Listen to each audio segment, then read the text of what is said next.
मैं आपसे एक नारा बुलवाता हूं, बोलोगे? दोनों मुट्ठी बंद करके ऊपर हाथ करके बोलोगे? भारत के प्रधानमंत्री को अमेरिका में ताकत मिले उतनी ताकत से बोलोगे?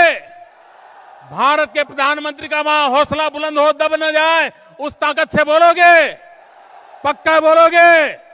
बोलिए वंदे वंदे वंदे वंदे वंदे वंदे वंदे वंदे वंदे वंदे वंदे वंदे वंदे वंदे वंदे वंदे वंदे वंदे वंदे।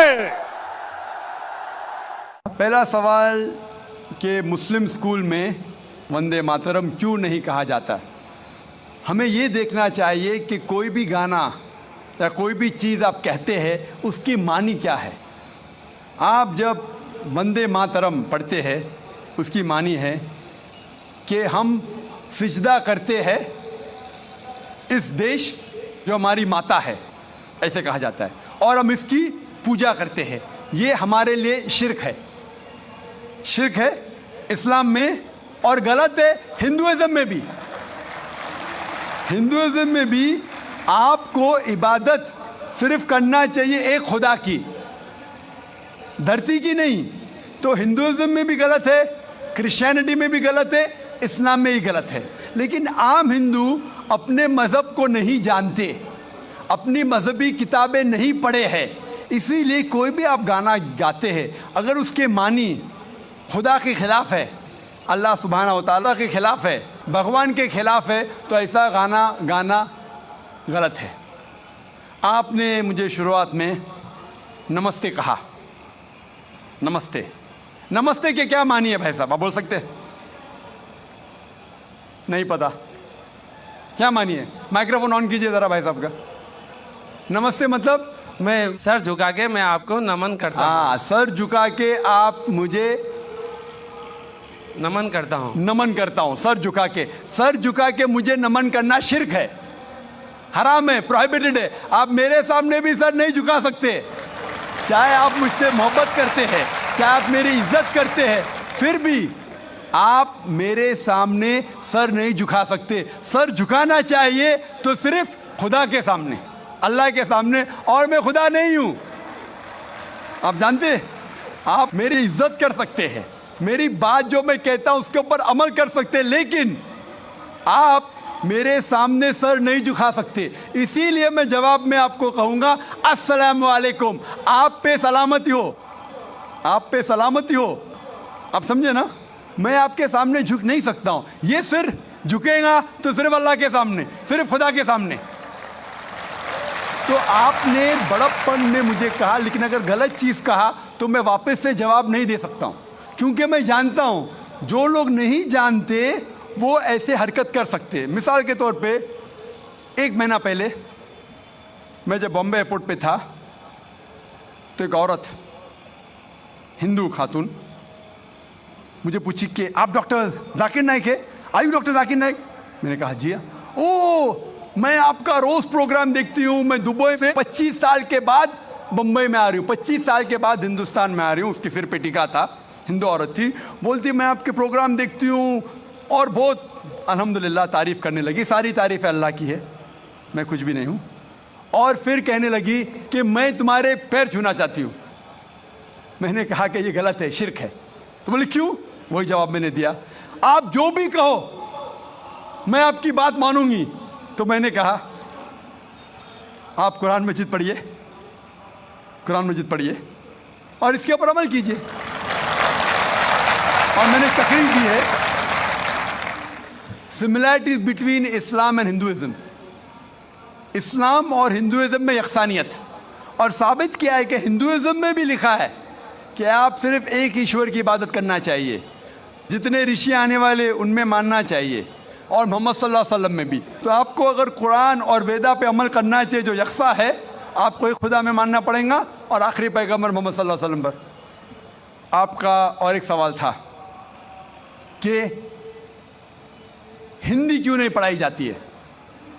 हिंदी मुस्लिम स्कूल में क्यों नहीं पढ़ाई जाती है? कुछ स्कूल में हो सकता है, लेकिन मेरे हिसाब से अक्सर स्कूल में हिंदुस्तान में हिंदी पढ़ाई जाती। जो स्कूल मैंने कायम किया हूँ, इस्लामिक इंटरनेशनल स्कूल, उसमें भी हिंदी पढ़ाई जाती है। ना हिंदी, मराठी भी, जो हमारे स्टेट लैंग्वेज है, हम पढ़ाते हैं, जोर देते हैं अंग्रेजी और अरबी पर।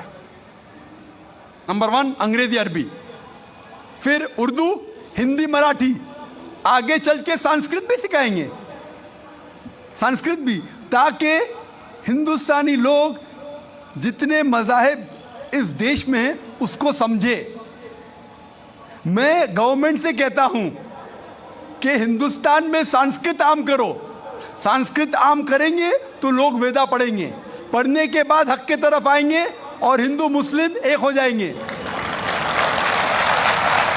हिंदी को छोड़ो, संस्कृत, क्योंकि वेद संस्कृत में, हिंदी में नहीं है। हिंदू की जबान है संस्कृत, और मैंने तकरीर की है हिंदुइज्म और इस्लाम में यकसानियत। लेकिन आम हिंदू अपनी मजहबी किताब पढ़ा ही नहीं तो क्या जानेगा? तो मैं संस्कृत कोट करता हूँ, फिर तर्जुमा करता हूँ और कहता हूँ कि आपको अगर लगता है कि मैं कुछ गलत कह रहा हूँ, रेफरेंसेस देता हूँ मैं।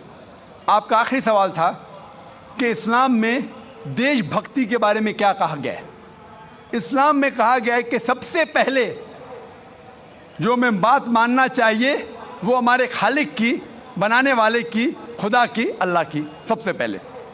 अगर अल्लाह की बात से कोई दूसरी बात टकराती है तो उसे छोड़ देना चाहिए। जहां तक कि मैं हिंदुस्तानी हूं और मैं गर्व से कहता हूं कि मैं फंडामेंटलिस्ट मुस्लिम हूं, I am a good practicing Indian. Fundamentalist, बुनियाद परस्त मुस्लिम भी हूं और अच्छा हिंदुस्तानी भी हूं।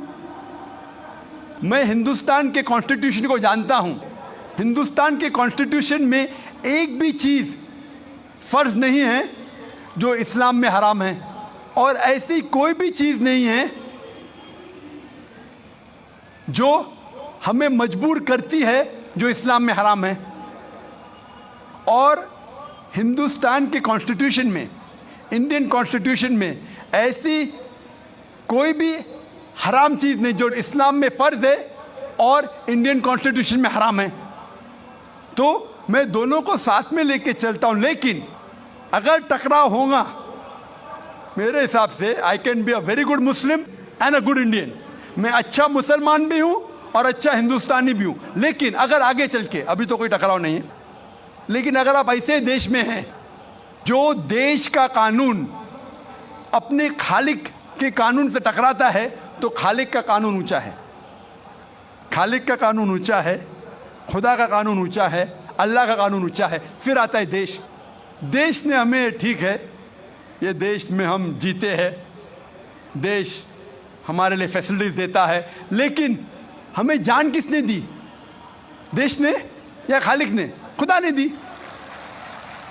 ये हवा जो है, ये हवा के बिना 5 मिनट भी आप जिंदा नहीं रह पाएंगे। कितना? 5 मिनट भी नहीं जिंदा रह पाएंगे। किसने दी? देश ने या अल्लाह ने? खुदा ने। देश ने भी हमारे लिए अच्छे काम किए। मैं देश के खिलाफ नहीं हूँ, मैं भी देशभक्त हूँ। देशभक्त के मानी क्या? अगर आप बोलते देशभक्त मतलब देश की इबादत करना, तो मैं देशभक्त नहीं हूँ। अगर देश की तरक्की चाहता हूँ, हाँ मैं हूँ देशभक्त। तो देशभक्त के मानी क्या इंपॉर्टेंट है। अगर देशभक्त मतलब देश की इबादत करना, तो ये गलत है। इबादत सिर्फ मैं खालिक की करता हूँ, अल्लाह की करता हूँ, खुदा की करता हूँ। लेकिन देश की भलाई चाहता हूँ। अगर वो देश कोई कानून लागू कर रहा है, वो शरीयत के अंदर है, खुदा के कानून के दायरे के अंदर है, तो मैं उनके साथ हूँ। कई चीज़ें इस्लाम में मुबाह है, ऑप्शनल है, और अगर देश उसे कहता है कि करो, तो मैं करूँगा। लेकिन अगर कोई देश, चाहे वो अमेरिका हो या यूके हो, वहाँ का कानून अगर इस्लाम के खिलाफ है, तो मैं उस देश के कानून के खिलाफ जाऊँगा। क्योंकि मैं सबसे पहले मोहब्बत करता हूँ खालिक से, खुदा से, अल्लाह से, फिर अपने देश से। तो जहाँ तक के देश का कानून खालिक के कानून से नहीं टकराता है, हमें उस कानून पे अमल करना चाहिए। और मेरे नज़रिए से एक भी हिंदुस्तान का कानून मुझे मजबूर नहीं करता इस्लाम के खिलाफ। इसीलिए मैं कहता हूँ I am a very good practicing Muslim, fundamentalist Muslim. At the same time a very good practicing Indian. Hope that answers the question.